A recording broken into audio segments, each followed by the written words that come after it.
உறவு செல்வங்களுக்கு அனைவருக்கும் வணக்கம். கைமேல் பலம் கிடைத்தது. அரசன் ஒருவன் சகுனங்களில் ஆழ்ந்த நம்பிக்கை உடையவனாக இருந்தான். அரண்மனை ஜோதிடர் இந்த நம்பிக்கை மேல் குளிர் காய்ந்து கொண்டிருந்தார். ஒரு நாள் ஜோதிடர், அரசே, அதிகாலை எழுந்தவுடன் 2 காக்காய்களை ஒன்றாக பார்த்ததால் நாள் சிறக்கும் என்றார். மன்னன் சேவகனை அழைத்து, காலையில் எங்காவது 2 காக்காய்களை தென்பட்டால் சொல் என்று கட்டளையிட்டான். சேவகன் தினமும் பொழுது விடியும் முன் தெருவிற்கு சென்று விடுவான். ஒரு நாள் அரண்மனைக்கு பக்கத்து தெருவில் 2 காக்காய்கள் ஒன்றாக அமர்ந்திருப்பதை கண்டான்.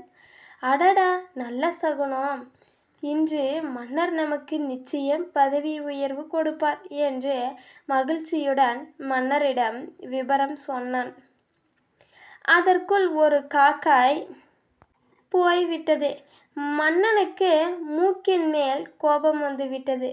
தளபதியே, அழைத்து இந்த பொறுப்பற்ற சேவகனுக்கு 10 கசையடி கொடு என்று உத்தரவிட்டான். சேவகன் சிரிக்க ஆரம்பித்தான். மன்னனுக்கு கோபம் அதிகமானது. ஏன் சிரிக்கிறாய் என்று சொல்லிவிட்டால் இன்னமும் 10 கசியடி என்று உருமினான்.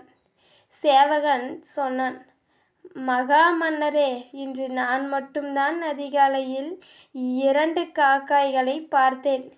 கைமேல் பலன் கிடைத்து விட்டது அல்லவா என்றான். மன்னருக்கு அப்போதுதான் சகுனம் பார்ப்பது தவறு என்று உரைத்தது. இந்த வீடியோவை பிடிச்சிருந்தா சப்ஸ்கிரைப் பண்ணிக்கோங்க. கூடவே ஒரு லைக்கும் போட்டுக்கோங்க.